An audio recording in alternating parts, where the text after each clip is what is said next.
The Enlightenment of the Green Gage Tree with Shokoofeh Azar, interviewed by Nick Brash. Shokoofeh Azar moved to Australia as a political refugee in 2011. She's the author of essays, articles and children's books and is the first Iranian woman to hitchhike the entire length of the Silk Road. Her book, originally written in Farsi, was shortlisted for the 2020 International Booker Prize and for Australia's Stella Prize for Fiction. It's her first novel to be translated into English and has been published in 15 other languages. She's currently working on a second novel in English, The Tuba Tree of Our Kitchen, and studying a PhD in creative writing at Deakin University. Nicholas Brash is a writer, teacher, workshop facilitator and festival director. He's the author of more than 400 books, mainly for children and young adults, several of which have won Australian and international awards. He also teaches professional and creative writing at Swinburne University, presents workshops and seminars on writing and storytelling, facilitates business writing workshops, runs a corporate writing business, is festival director of Melbourne Jewish Book Week, the founder of Writing 101 online workshops, and is undertaking a PhD. Okay, welcome. Thank you. I'd just like to start by respectfully acknowledging the traditional owners of the land on which I and you are all based and pay my respects to their elders past, present and emerging. I just want to thank the hard-working committee of the Mildura Writers Festival. It was so damn close. Next year, guys, we'll make it the best 4 days of our lives. Yeah. But on with what I've been looking forward to for several weeks since being asked to do this interview. In an interview with the ABC, Shokoofeh Azar said she was profoundly grateful to the Australian people for accepting her, but it is the Australian people, I think, who should be grateful for it is us who will benefit in the years to come from Shokoofeh's extraordinary storytelling ability. In the Enlightenment of the Green Gage Tree, she pays tribute to thousands of years of Persian storytelling tradition and also the fearless journalism that Shokoofeh was forced to flee Iran for. I want to touch on both of those in our interview, but first of all, welcome, Shokoofeh. Thank you very much, and I'm so happy to be in this program. Thank you. I'm just wondering, for those unfamiliar with you and your work, perhaps, can you start just by giving us a brief life story, if you may? That's yes, sure. So I born in Iran, in capital city Tehran, in a kind of cultural family. So my mother was teacher, mother was writer and artist, and so our house always was full of books and arts and all kind of intellectual stuff that we really been lucky to grow up and raised with that. And so when I was just 1 year old, almost 1 year old, we moved from Tehran, capital city, to a village, very, very remote village that you see the impact of this village on me in this novel, in the Enlightenment of the Green Gage Tree. And then when revolution happened, so in our house all the time, everybody, our family and friends of my father, revolution, what's this new revolution want to bring for us. I remember many of family members fled Iran exactly the year that revolution happened.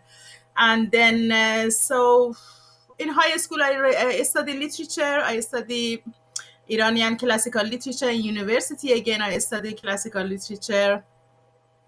And then I become a journalist, and for many years, since 1998 or something, until Iranian government usually doesn't like journalists who critique the regime or critique the regime's activity. So they put lots of pressure on us. They close many of the newspapers. one after one, and arrested news journalists. And so in many ways they try to put us in the line that they want. So if you cannot do this, so you have two choices: you should be silenced or you should flee the country. So I choose to flee the country. I had no any idea that I want to end up in Australia. And so but this is destiny. I'm here now and I'm to be here. And we are glad you are here. We will talk about the enlightenment of the Green Gage tree, but I thought that having you as our guest is an opportunity for our audience to get some insight into a literary culture that they may not be so familiar with. And I'm going down this path to start with also to indulge myself, because I have a long held obsession with the Thousand and Nights and One Night, better known in the West as 1001 Arabian Nights. I'm currently reading Shahnameh, another Persian epic, obviously. I'm wondering if we can start. Yeah. Can you tell me about the influence of these great literary epics in Persia or Iran? Yeah. Yeah.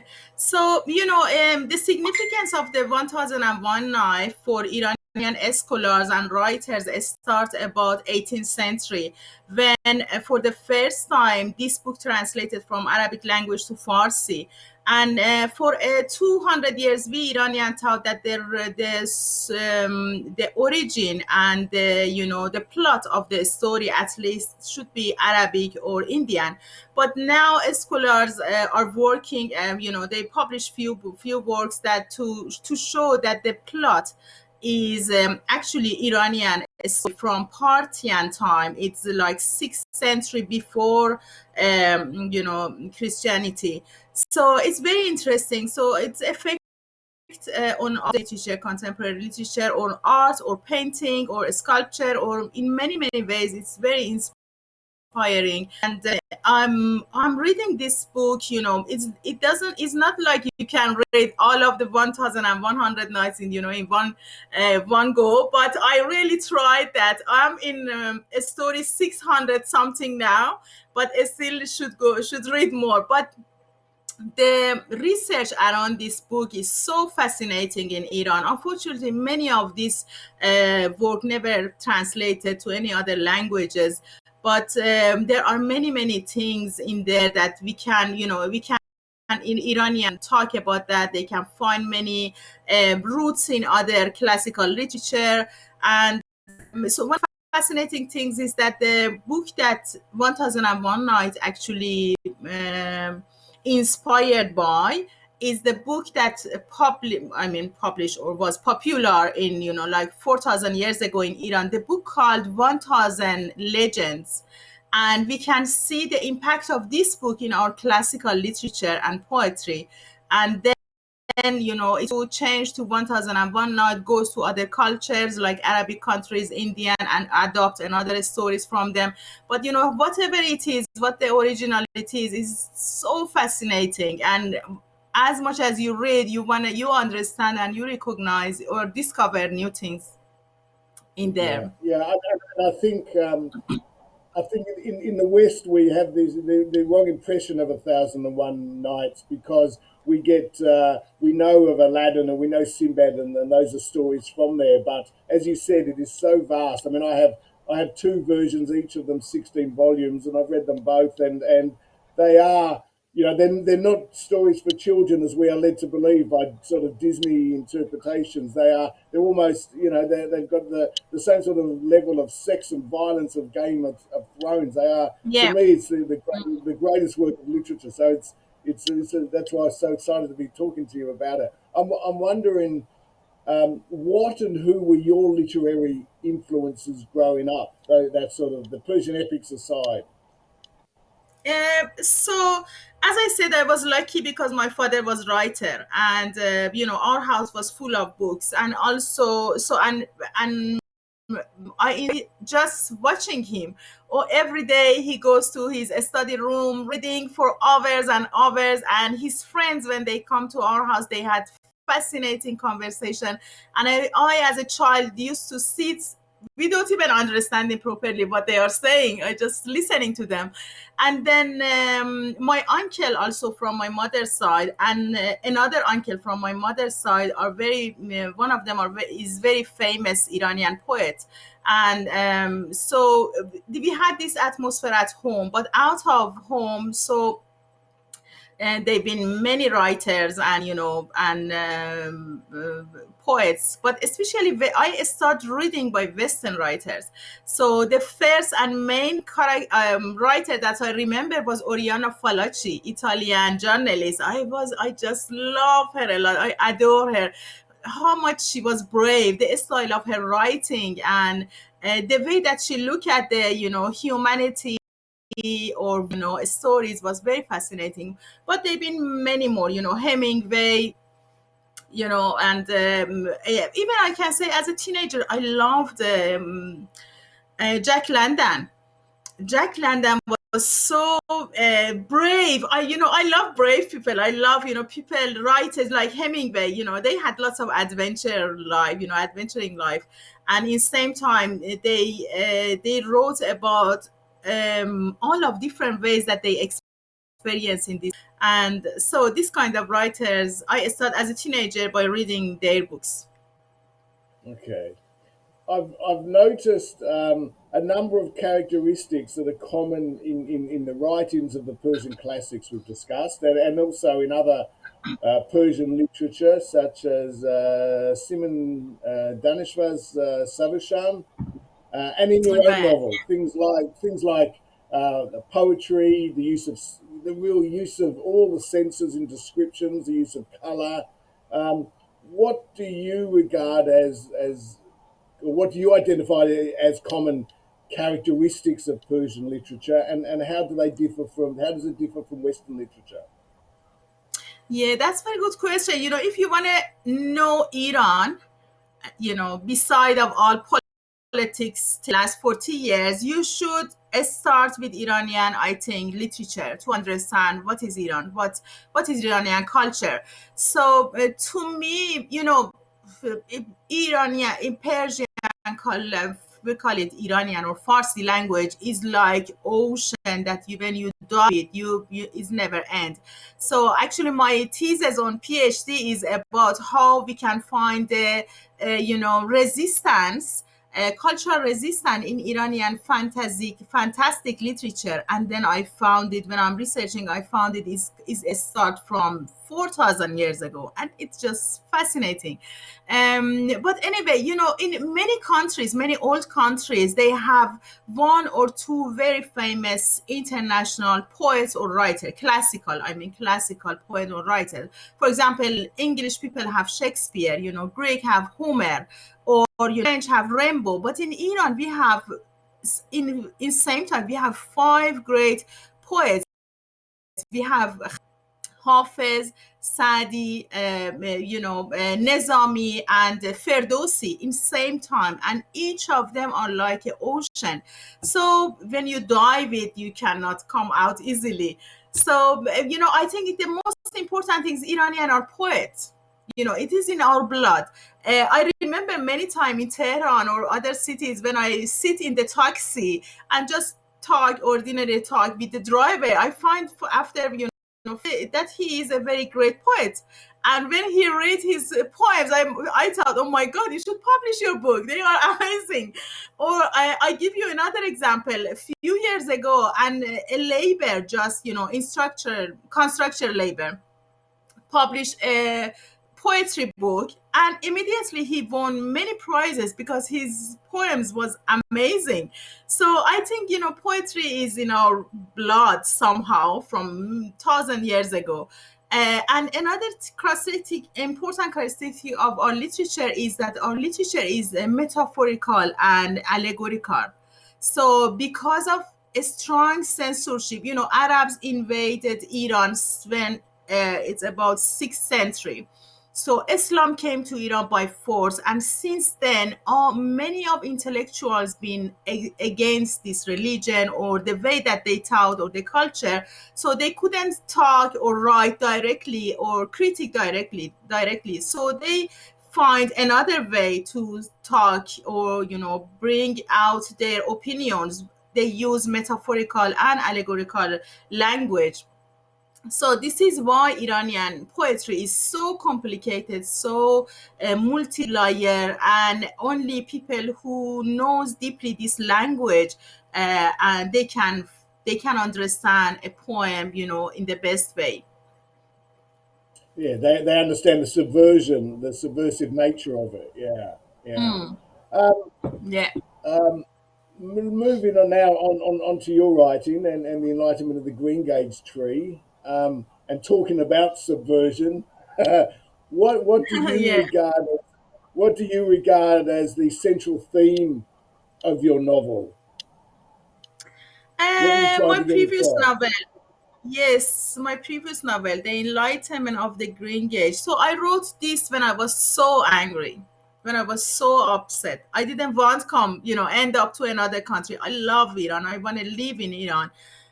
So I love traveling. I love adventuring. I'm an adventurer, but I didn't want to, sit in, make my life in another country or culture. But anyway, when I end up to Australia, I was so depressed. I think I was so angry, and I had no English. Still, my English is not good. I always complain about my English level and vocabulary, and so I didn't know what to do. I couldn't be journalist. I couldn't be writer. The jobs that I all the time work on in these fields, and so I had a language. The only things that after months of depression, I said, okay, you should do something.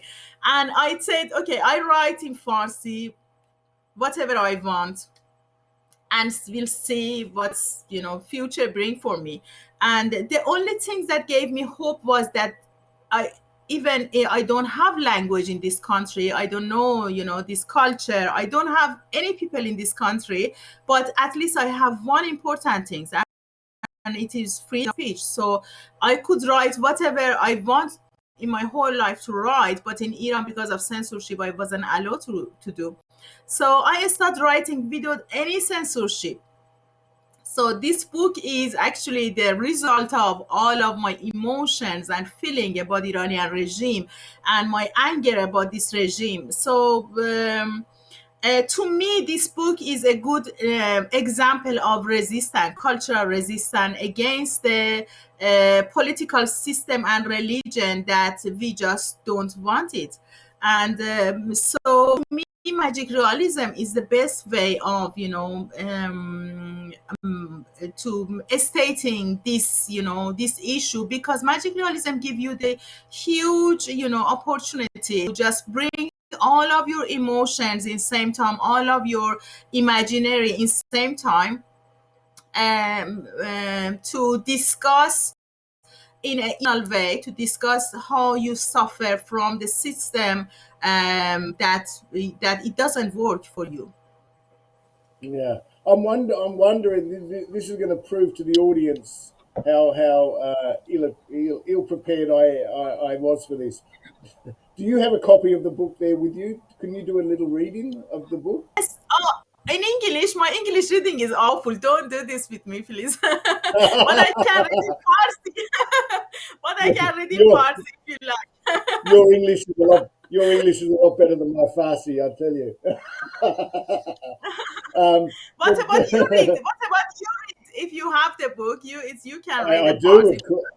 Well, if well, this is certainly not prepared, but yes, I certainly will. And look, why don't I just all right, I'll just read the section just so that people can get a sense of the book, and I've just opened on the start of chapter 2, so we'll go with that. This was certainly not prepared, but let's go. They say you are always waiting for someone, but when that person finally arrives, it's not who you were expecting.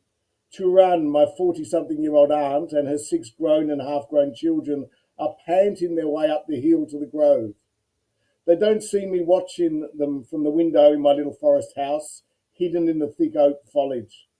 Very young, at 17 or 18, Aunt Turan married a 40-year-old man from an established, excuse my pronunciation, Esfahani, and proceeded to give birth to baby after baby. Now at least 50 kilos overweight, she's hauling herself up the hill like a snorting animal. The 6 lazy, imbecile children are huffing along behind her like a pulsating train, hanging off one another and making faces, breaking branches and eating fruit behind her. Like a 6-headed monster, they ascend the hill and ravage the grove in a fraction of a second.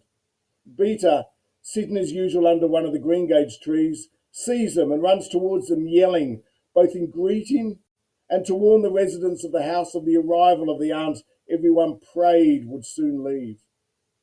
Mum and Dad each emerged from a different corner of the 5-bedroom house, Mum immediately thinking of the 7 extra mouths to feed, and Dad that he needed to lock his workroom door.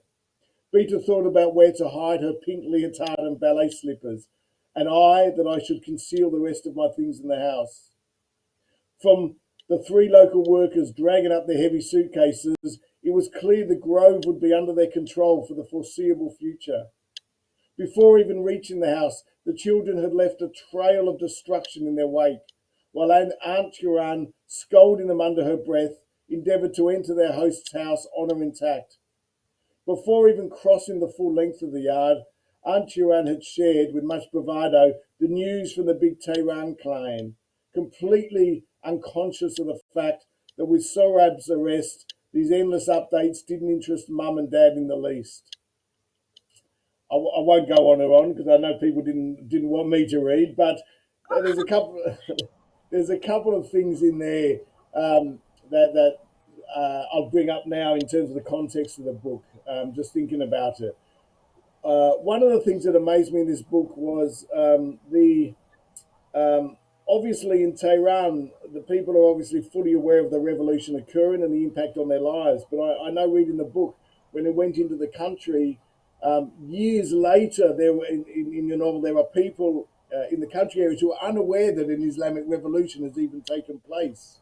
That is obviously based on reality. I found that sort of somewhat extraordinary. Can you tell me about that? Sorry, I'm not sure I get what you say. You are saying that after the revolution, people changing their mind about the revolution. This is what you asked. Sorry. Parts of Iran where people did not know of the revolution for quite some time. Yeah. Oh yeah, yeah. Oh, Is that okay. right? Yes, but yeah. So it's more imagination. That it's very exact. Good. I exaggerated in my story. Good. One of the technique of magic realism is exaggeration, which I really like it. And so, but no, it also means that part of Iran, people really wasn't aware of what this new regime is bringing for them. This is what I try to say. So there are lots of documentary in the first few months after the Islamic Revolution happened, that people asking, interviewer asking people in the street that what is this regime you expect from this regime, and people all the time keep saying that actually we don't know what this regime are bringing for us. So this is what I want to say. People, even people who have been part of the demonstration against the Pahlavi regime, against the Shah kingdom of Iran, any of them have different idea about this regime. Some people, many of people been communist, the young generation that they been a main revolutionary people, they've been communist, and they thought that this new regime wanna bring all of the things that the in Soviet Union in the same time brought for the people. They had no any idea.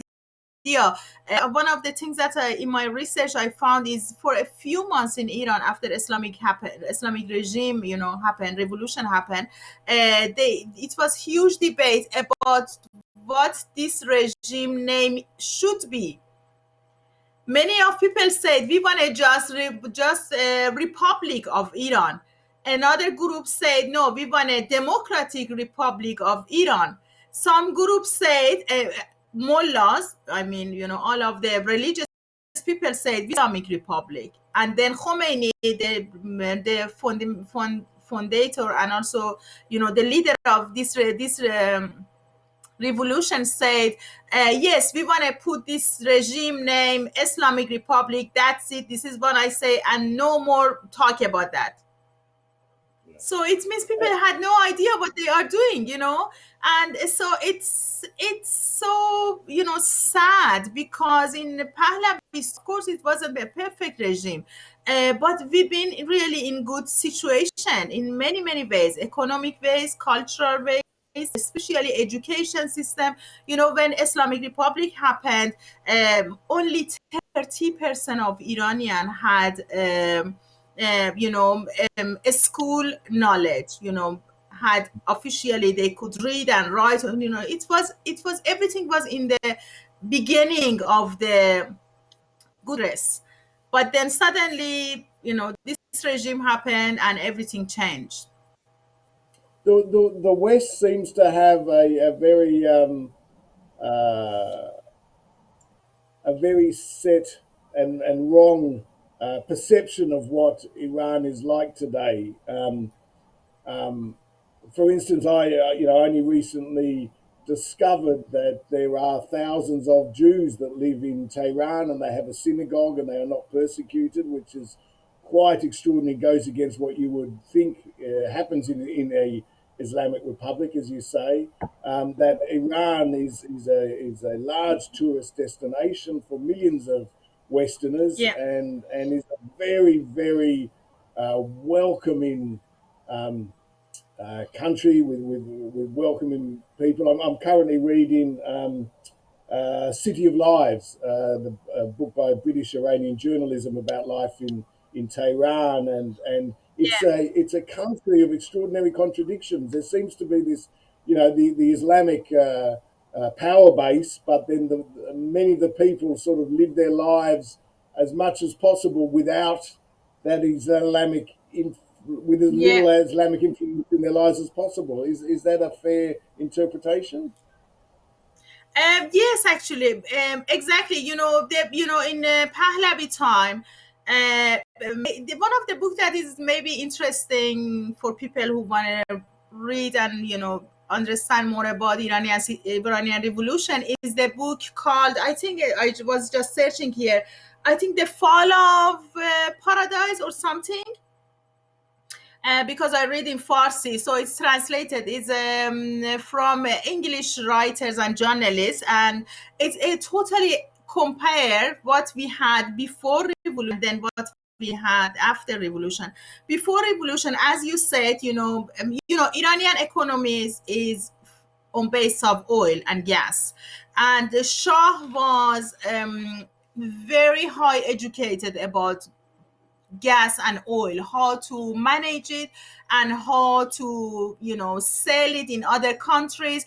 And 3 years or 4 years before the revolution, Shah was in the was in the highest position of the economic system that experienced ever in modern life, in modern time.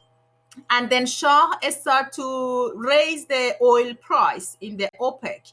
So it was the point that all of Iranian historians believe that Western countries made decision to fall Shah because he was getting so strong. Iran was really in the peak of its economic system and everything. And as you said, it was a very great of the tourism in Middle East.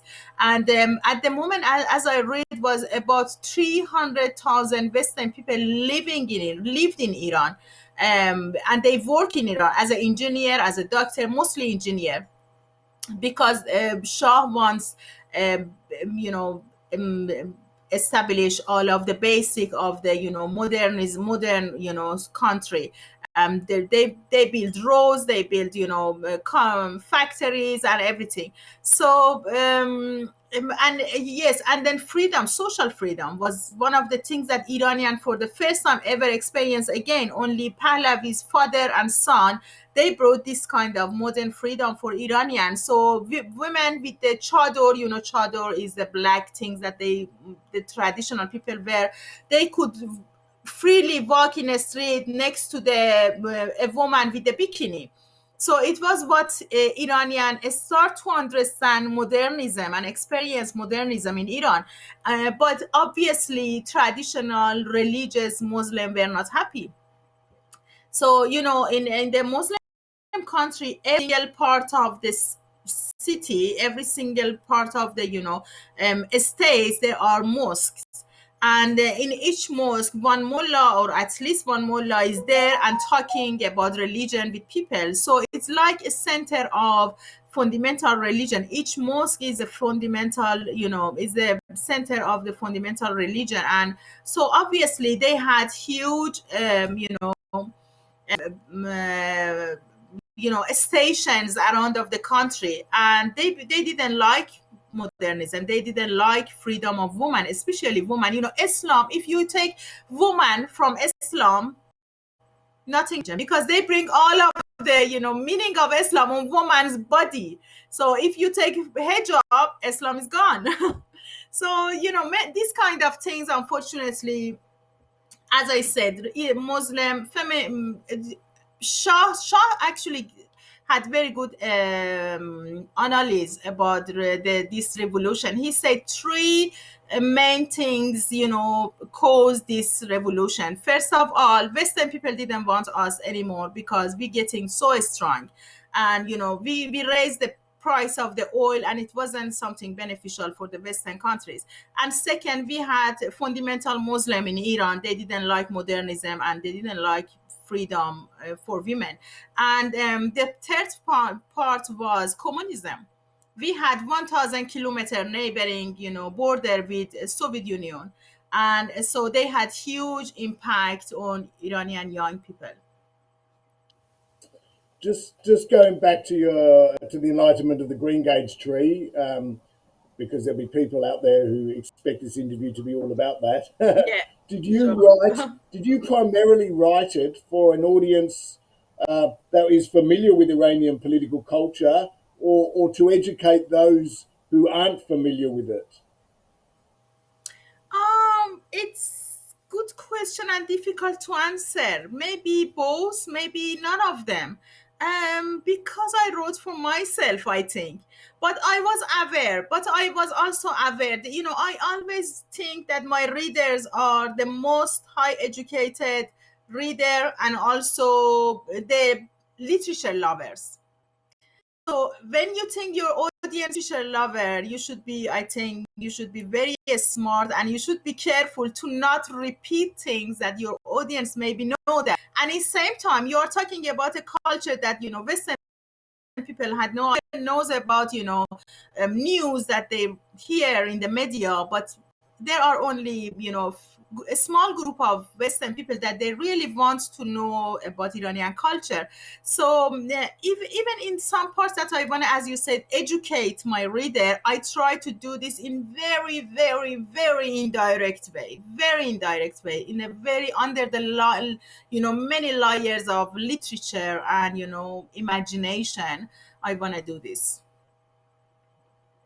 You mentioned the magic realism in your book, and of course, magic realism occurs in the Thousand and One Arabian Nights and other Persian classics. But in the West, we are more familiar with the magic realism of South America. Obviously, I'm wondering. Yeah. What are the similarities and differences between those two branches of magic realism, and how familiar Yeah. were you with the South American magic realism? Yeah. Yes. Yeah, I started reading magic realism in South American writers when I was in my 20s, and I was fascinated. Marquez and Borges and, all of these writers.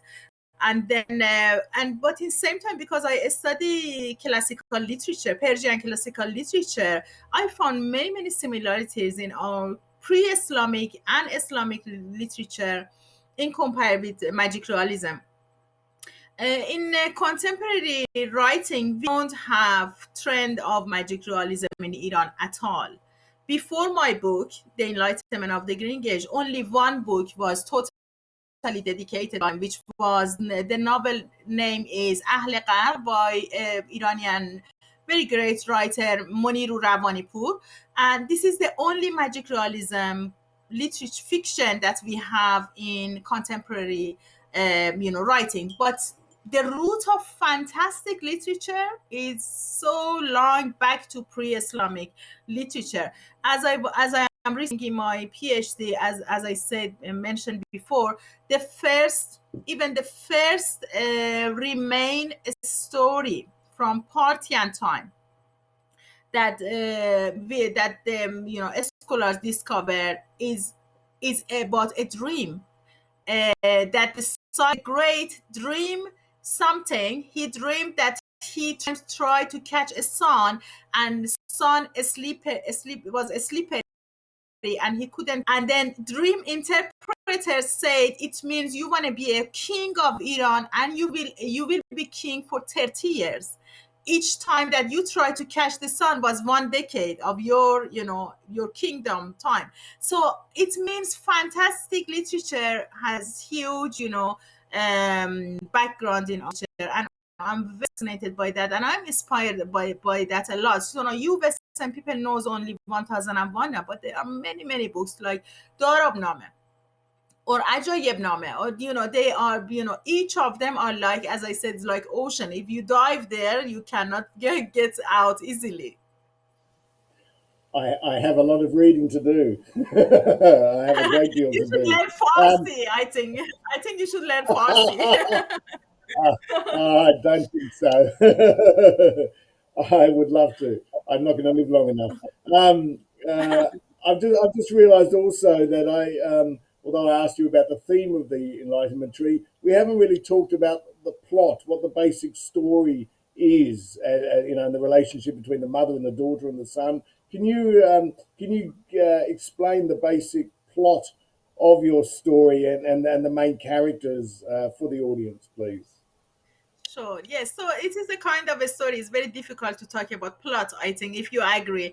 So, but yeah, in very simple way, maybe I can say that the story is about a family. Uh, exactly in the first few days of the revolution, unwantedly involved by the revolution, and their youngest daughter girl get killed accidentally in the revolution. And so they get so depressed that they made decision to just leave the capital city Tehran and go somewhere that they've been less involved with the revolution's consequences. So the ghost of youngest girl appear to cheer up the family, because the family been so depressed after her death. So, and then she become a narrator of the whole story. They go to the very remote and unknown village, and they involved with the supernatural things in the village, and then also in same time the consequences of the revolution again get their change their destiny, each of them in different ways, suffering. It it it is a fascinating, beautifully written novel. I mean, from the very beginning, I just sort of fell into it and into the world of it, and I certainly recommend it to anybody who hasn't got it and read it. It is extraordinary. Were you surprised? You say you wrote it for yourself. Did you have expectations? Were you surprised by the reception and the accolades that it has received? I was very delighted. I was very happy that this book recognized by literature, fields, official literature fields of in Australia. Because in my I had no hope actually, because first of all, I'm writing about a culture that no one in Australia perhaps had no idea about, they are not interested about what's going on inside of Iran. So this was the first. And second was that I found Australian people love to read English books, not translated books. So it was the second problem. And the third problem was I'm writing in magical realism, a very old fashioned. One of the newspaper critics said this is very old fashioned literature way. And I was thinking, even literature, storytelling can be fashion or old fashioned. So so for me, I don't understand things. But anyway, I'm writing in magical realism is not a popular way of storytelling. And fourth things, I was journalist, and as a journalist you know how to write, report directly and clear way, and in a very direct way about, what's going on in Iran. People, my friends and people around of me, they all expected that I write my journey from journalism to both asylum seeker in Australia. So there are many obstacles that I found. Okay, no one will like my novel in Australia, and then I was lucky. I think that Stella Prize recognized my book, and then I think few Well, more long, queens. long listed for the Booker Prize, which is extraordinary. Yes, And I have shortlisted. no doubt. Shortlisted. Yeah, Yeah, yeah. I was I really have no lucky. Yeah. doubt. I have no doubt. I am talking to a future Miles Franklin winner. So that Oh, um, thank you. you mentioned you mentioned translation there. I'm fascinated by the process of translation. So you wrote it obviously in Farsi. How did the translation come about? The selection of the translator, and also maybe the process, how you found the process of the translation. So, finding translator from Farsi to English is very difficult because Farsi is one of the ancient and very difficult language. It's not popular language.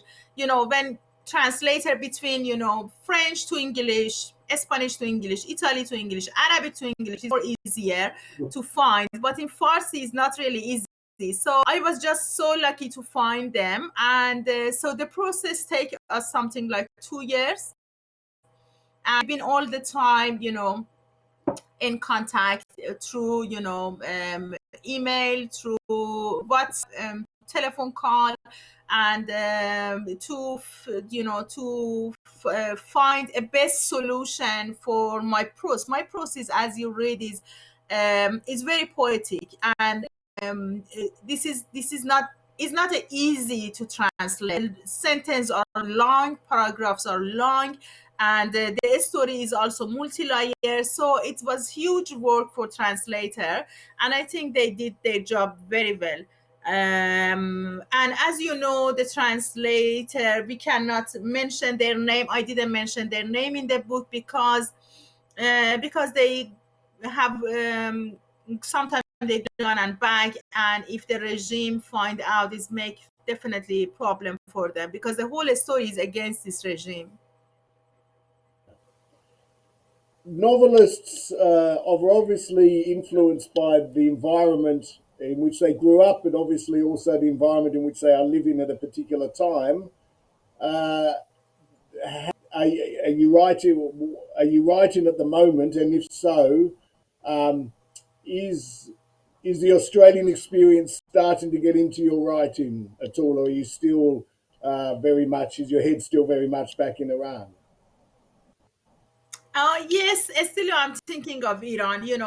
I think my heart is in Iran as long as this regime is there. Every day, every morning, when I open my Instagram, my Facebook, my newspaper, news websites in my mobile, I just read tons of bad and horrible news about Iran and Iranian people. So that just comes from a very bad managing by the regime. Any inch of this suffer. So my heart is in Iran, and as long as this regime is there, I think I am writing about this regime. And so anyway, so my second novel is about, again, start with a girl, young woman, that she made decision to dedicate her life to art and beauty. Actually, she's fascinated by beauty, and then but the regime comes and things change, war, and so I cannot tell you more. But anyway, I already said a lot. But yes, again, it's something about Iran, but this time is more about love. My character wanna just dedicate her life about love, but she received something different. One thing that's become obvious talking to you now is your absolute love for your country and your people. And you said at the beginning, you know, you did not want to leave your home, and most refugees and migrants, most of them do not want to leave. You know, this is, I think there's this, Yeah, you know, misunderstanding amongst wider Australian community that, you know, people that come here are going to love Australia and forget about it. yeah, Must, and you cannot go back, obviously, under the current regime. Um, uh, I'm, I'm I'm sorry to say this, but this must be heartbreaking for you. You know that you cannot go back to the it place is. that you love. Yeah, It must be so it painful. it is. It is really hard. It is and when year pass, more and more I feel more miss my country. And it's 10 years, almost even more than 10 years. I came in the middle of 2010. And yes, I miss the whole things about Iran. It's ancient culture, its language, in the villages. I'm very much traveler. I traveled a lot to the villages. I'm not very fascinated by cities, or like deep old traditional way of looking to this world, which is more a spiritual way, which is more mystic way of looking in this world. So yeah, in Iran there are many things that should discover. But yeah, but I'm in same time I am someone who accept what's life give to me. I'm in Australia. I love Australia. As you read in the first page of my book, I said I'm thankful to Australia and Australian government and people that they accept me as a refugee. I have now a safe place to talk and live with my daughter and my girls. And I think it's I'm so thankful of Australia. And my third novel will be actually about Iran and Australia. Because I'm 10 years here and now I feel Australia is my home now too. So it's life. I just accept life. And perhaps finally, we'll finish up. But I'm wondering which Australian writers you have become, which Australian writers' works you've become familiar with and have enjoyed, uh, in recent years, in recent times, and at the moment. Yes, actually, I should confess that I am really a slow reader in English fictions. I'm reading more academic work, I'm reading more research, and I am focused on mythology and some books about mythology of Aboriginal people, which is really fascinating, and compare it with Iranian mythology. So I'm reading more about non-fiction books, and actually, yes, I should start reading fiction more. Well, look, read what you have to do. I mean, doing a PhD, which I am also doing at the moment. I know that most of your Yes, reading is PhD involved. So maybe when you finish the PhD, and the exactly, best way to, exactly. and of Yes, course, given this is from the Mildura Writers Festival, one of the best ways to get to know great Australian writing is to come to the Mildura Writers Festival every year. So that's correct. Yeah, you will have to come up and enjoy the hospitality sure. that the Mildura Writers Festival offers. Look, Sugar, well, thank you so much for giving us the time. It's been an absolute delight talking to you. I could talk to you for hours and hours and hours about Persian literature and influences in Iran and what have you. And I hope in the Thank future you. we Thank will you many very times. much. Sure. Thank you very Thank much you. for the interview and time. I really enjoyed that. Thank you. Thanks, Shokoofeh. All the best. Thank you. Thank you. Bye. Woo.